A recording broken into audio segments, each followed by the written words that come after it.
Ladies, gentlemen, my non-binary friends, it is I, Josh Robinson, here for Love Wrestling, and today we're talking about something really, really important. It's pretty cool to say in the year 2021, women are headlining different television and pay-per-views throughout the entire industry of professional wrestling. The last 5 or 6 years of this industry has just been incredible for women's wrestling in the mainstream Western world. It is pretty cool that we get to look around and have so many diverse women who are just kicking so much ass in the industry. But of course, we all know it wasn't always like that.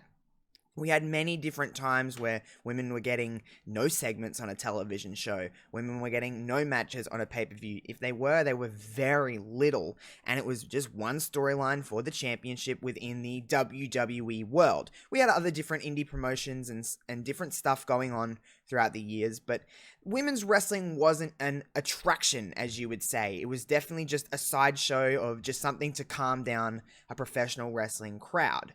Now, we can say with open hearts and open minds that yes, in the year 2021, we have seen women headline multiple pay-per-views for multiple different companies. We can say women are just kicking ass, having multiple segments throughout a show. There's still some work to do and still some equality to gain, but we're getting so much closer and there's so much less of a divide between men and women. We talk so much about how the evolution of women in this business started 5 or 6, 7 years ago in NXT and going into the main roster with the 4 horsewomen, and then before you know it, we have so many different talents within the women's divisions throughout AEW, WWE, Impact, and everything else in between.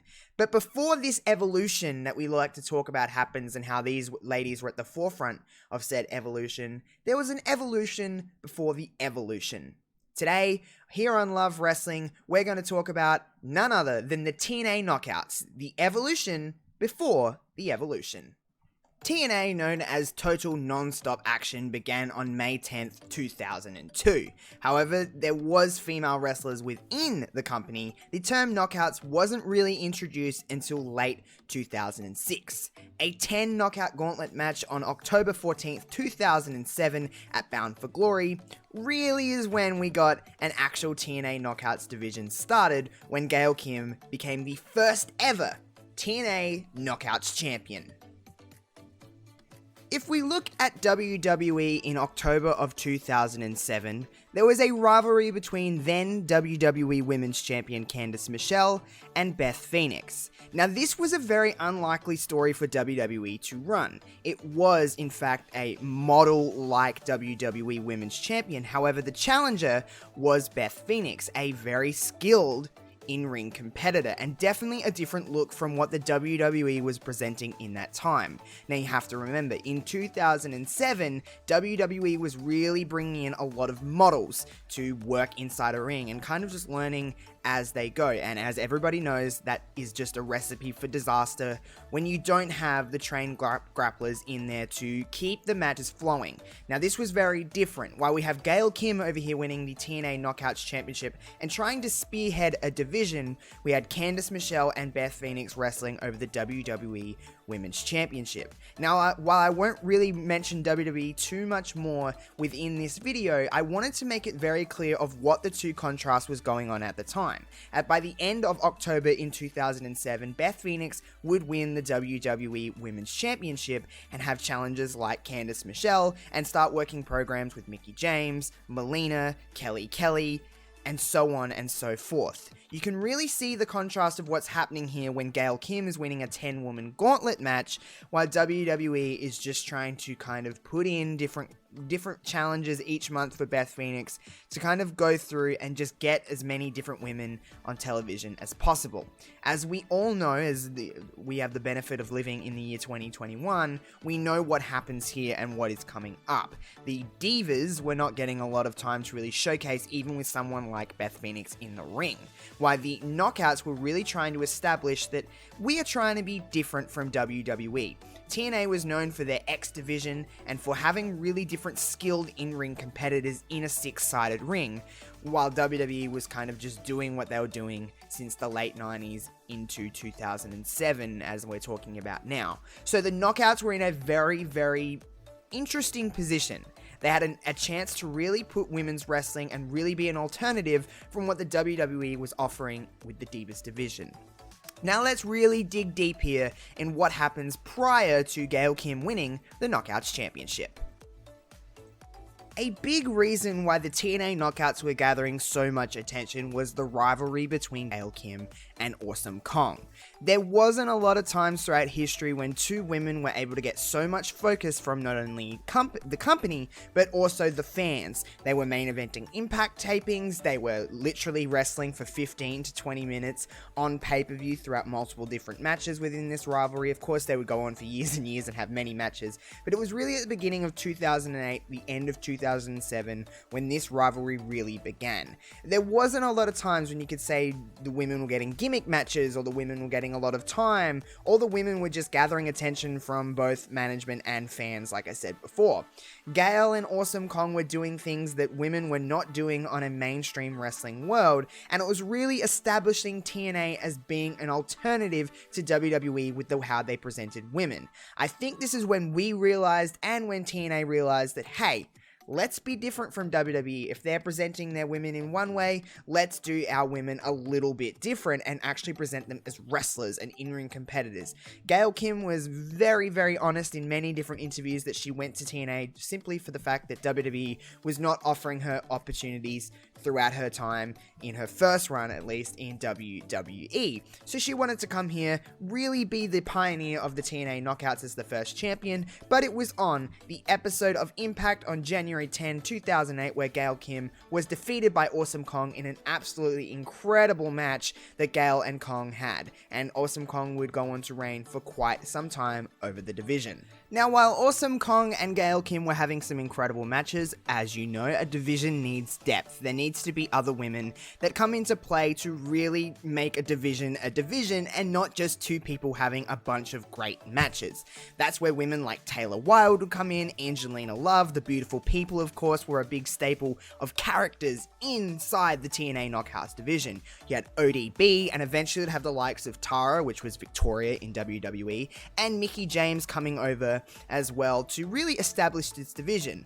All of a sudden, you had all of these women that could really, really wrestle. It was a thing that you were not seeing on WWE at the time throughout 2008 into 2009. You were not seeing women get an opportunity to really go out there. These ladies were getting stuff like 6 Sides of Steel. They were getting multiple segments. They were getting TNA Knockouts championships. There was a lot going on within a really, really in-depth division, and you really had a lot of stability within this division. There was a lot of women to work with within the time when you weren't really getting that in the alternative. If you liked to see women wrestle, you could watch TNA on Spike TV, you could watch Impact, and you could get that, and you can watch it throughout their pay-per-views. They were always predominantly featured, and it was a really big reason why TNA did so well for so long.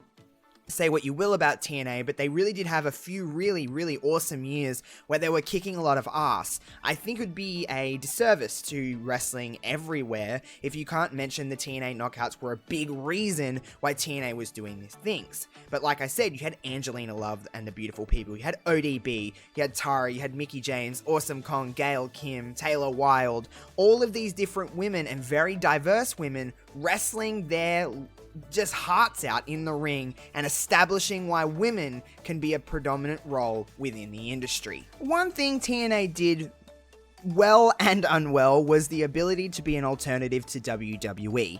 Now, it's a debate for a different day whether or not that they did a great job of that or not. But one thing that you can say is the X Division was really thriving and they were getting a lot of attention there, and the TNA Knockouts. Now, we talked a lot about the fact that the TNA Knockouts were getting a lot of depth within the division. They also had Knockouts Tag Team Championships, and many other things were going on. They were getting gimmick matches. We've seen women jumping off of the top of cages. We've seen them getting cage matches, Falls Count Anywhere matches, hardcore matches, all of these different things that were kind of just adding up and really making this division an alternative to WWE in what we were not getting with the Divas at the time. They were getting 3 or 4 minute matches, and they were just kind of the popcorn break, and they were designated and designed that way just for a little fluffy little Diva segment. The TNA Knockouts were not doing that. It was can't miss action, and it was definitely delivering time after time in what these ladies could do inside the ring. Now, I'm going to fast forward here just out of the interest of time, but we did see a lot of that I mentioned. But something happened in 2013 that I believe really, at least in my mind, put this division on another level and really made me go, this is what women can do within the professional wrestling industry. At Slammiversary in 2013, Gail Kim and Taryn Terrell would have a last knockout standing match. Now, this match came about because Taryn Terrell was brought in after being released from WWE. She was brought in as the TNA Knockouts referee, all in storyline, of course, and went into a program with Gail Kim. Now, this was not about a championship. This was just about Gail claiming that Taryn wasn't a great referee and all of this kind of stuff. Now, I knew that we were going to get something different just for the fact that it's a last knockout standing match. It's kind of uncharted waters in the mainstream women's wrestling world. We didn't really get any, if we did, it was very little of what they could do in this stipulation.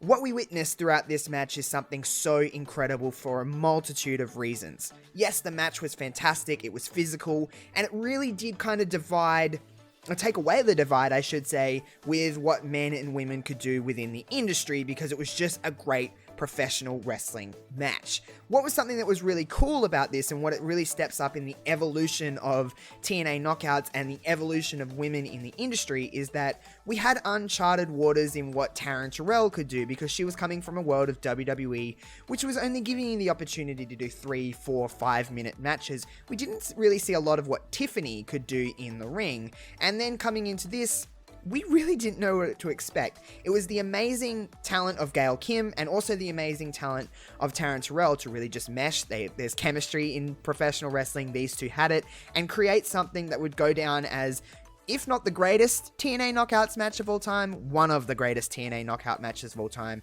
and definitely one of the standout TNA matches of all time, gender regardless of that. It is just so cool to have such a great wrestling match. Now, these two went out and just kicked each other's ass. It was so cool. We had all of the spots you would want in a last man, woman, knockout, alien, whatever you want to call it, standing match. And it just was the talk of Slammiversary that year. I remember watching this match live and just being in awe and going, this is what I want from women. Everyone that knows me here knows that I love women, and I've loved all throughout the eras and always wanted more for women. I was getting it here in the TNA Knockouts division, and this was just something that was just adding on to that. Now, Taryn and Gail would go on to have a fantastic ladder match, as well as other matches throughout the years of TNA. But this match in particular is one I want to really focus on and highlight, is because I think it was kind of a change of the guard. At least, you know, in a year or two prior, that's when NXT started, and when we really started to get the WWE to kind of at least take note of what women could do and give them the opportunity that they could do it. They did this, Taryn and Gail, on pay-per-view. Again, just not something you would get all the time, and TNA was giving the opportunity for these women to do this. It's just like the perfect recipe here for something really, really incredible. Now, of course, I could talk about every single kind of great match that the TNA Knockouts had, but this was around 2013 we're talking now, so this is just a couple years out of when NXT and the WWE really started to recognize women and started to give them more time and opportunity. Of course, TNA would go on, as they do now, to have one of the best women's division in all of professional wrestling. But just the industry in general. We just seen a fantastic match between Britt Baker and Thunder Rosa have one of the most influential, in my opinion, women's television matches in history, and really put a staple on AEW's women's division. It's a ripple effect here. Everything kind of trickles down from one other thing. If one company has great women, the other company just has to follow suit, because you're not keeping up with what 2021 wrestling can really mean. So while I could talk more about the TNA Knockouts, I just wanted to focus on the stuff before the WWE coined the term evolution. I really truly believe that the TNA Knockouts were the ones for the original evolution of women's wrestling, in showing what women's wrestling can do on a mainstream scale. If you remember, TNA in its prime was on Spike. It at one point was going head to head with Monday Night Raw, which didn't work out that great, but it doesn't matter. It was on a prime television wrestling show, and women were getting the opportunity to have stuff like the last knockout standing and the ladder match and all of the other things that they did. WWE does like to say, and as they should say that there's a women's evolution going on within WWE, but I think it would be a very big hindrance to us as wrestling fans to not focus on the fact that women were doing this kind of stuff and having their own pay-per-views that TNA put out, having their own episodes of Impact dedicated to the women. There's just a big disservice to us if we don't talk about the fact that the TNA Knockouts really did become the revolution before the revolution before the evolution. They are the evolution of women in this business. They're a big reason why you can go back and watch stuff on Impact Plus and really focus on the fact that women were doing a lot of great stuff within the industry. We talk about so much about the Charlottes and the Sashas and the Baileys and the Beckys and everyone else in between. But these women were going out and kicking ass every single week on Impact and going into pay-per-views with big money matches. They were a draw to TNA. I truly, truly believe that. As you can probably tell, I can sit here and just go until I fall asleep talking about women in professional wrestling. I think it's really important that we give credit where credit is due and not just focus on so much of what companies are telling us. This is where this started, this is where this started. I think it's really important to involve different chapters throughout wrestling history. The TNA Knockouts is just something that I hold very close to me as what women can do in this industry. Now that's going to bring us to the end of today's video. If you've liked what you've seen here, see that little thumbs up button? Do you see it? Give it a click. It helps me out and shows you that you're enjoying what I'm bringing to Love Wrestling. Of course, all of the links for myself and Love Wrestling will be in the description box below. And of course, if you can see that little subscribe button, you see that little guy right there? Click that subscribe button so you subscribe so you get all of the different stuff that Love Wrestling is offering, whether it's episodes of a podcast, whether it's videos from myself or anyone here at the team. Spencer's great interviews that he does with people throughout the professional wrestling industry. And make sure you click that little bell. Ding ding. You know, like a wrestling bell. Tried to make a terrible joke there, but that gives you notifications about when we post new videos, so do that as well. If you want to talk to me on Twitter, it's at @JoshRobinson_00. I talk about all things professional wrestling and just whatever's on my mind at any given time. I'm kind of an idiot, but it's a lot of fun to follow along, so give me a follow and talk to me about wrestling over there or whatever your little heart desires. If you want to follow Love Wrestling on Twitter, you can at Love Wrestling CA. It's Love Wrestling CA pretty much across the board throughout all of your favorite social media platforms. Again, all of the other links will be in the description box below. If you liked today's video, give me a comment. Let me know. I will be responding to as many of you as I can on this video. And tell me what were some of your favorite moments throughout the TNA Knockouts history and what you really felt was a big change of the guard to give them that little bit of an extra kick, to give them that little bit of an extra momentum. What are your thoughts on the contrast between the WWE Divas division and the TNA Knockouts division? Let's talk about women's wrestling in the comment section below. Of course, my name is Josh Robinson. I hope you've enjoyed today's video here on Love Wrestling. Until the next one, peace out, friends.